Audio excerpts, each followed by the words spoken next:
2.5 years ago, we launched the most comprehensive climate plan in our country's history. Every sector, every region, every measure, every investment. And our vision was simple: healthier communities, good jobs in a cleaner, stronger economy. And as Julie said, it's working. Our pollution levels are down while the economy is running at full steam. And we should all be driving toward the same goal: safe, prosperous, healthy future for all. And every sector must do its part. Oil and gas companies are no exception. Canada's oil and gas sector account for almost a third of our climate pollution, more than double combined pollution from all other heavy and light industries. And the oil and gas sector has also been experiencing record profits. Those profits have grown tenfold since the pandemic, going from $6.6 billion to $66 billion.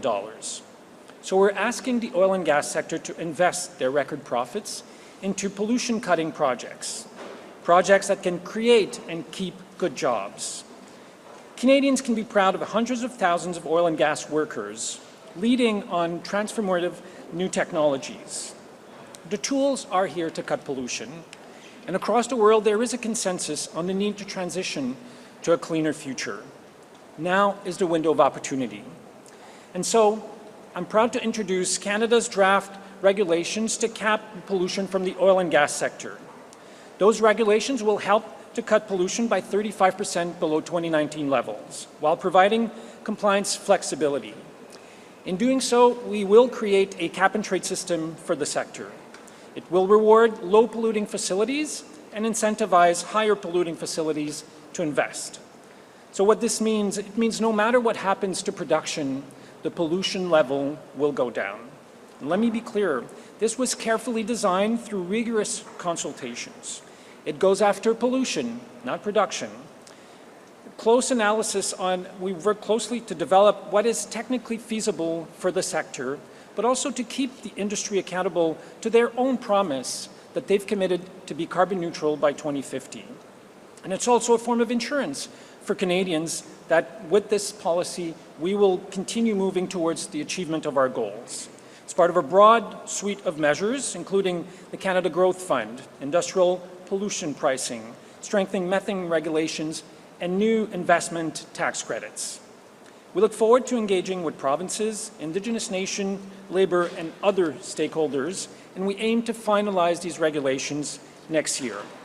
Today, we're taking a big step forward for prosperity and energy security, and for the future of our kids and grandkids. It's good for workers. Shovels in the ground will protect jobs for today and for decades to come. And federal financial support ensure companies give a fair payment for good union jobs.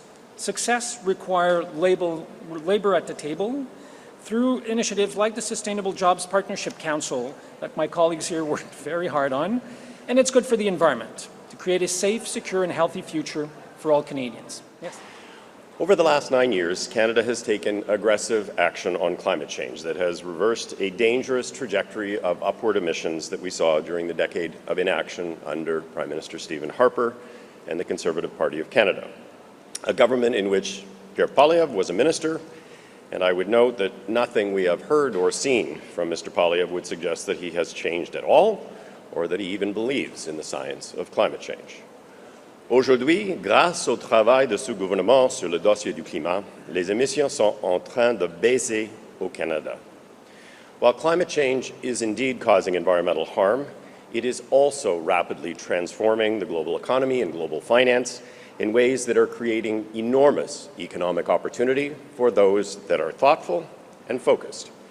The global energy transformation is both an environmental imperative to protect the planet for future generations and an economic opportunity on a scale of the Industrial Revolution.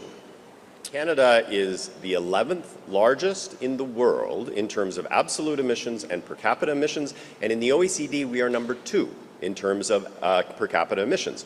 So anybody who says Canada is not a major contributor to climate change is simply either they are either lying or they simply are very ill-informed.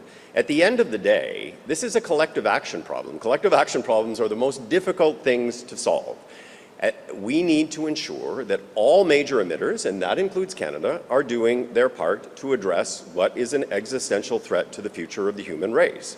And I would just say, concurrent with that is, I'm actually a business guy. I'm interested in actually having a competitive environment going forward, a competitive sector going forward that is going to be profitable during the transition and after, and that is what this does.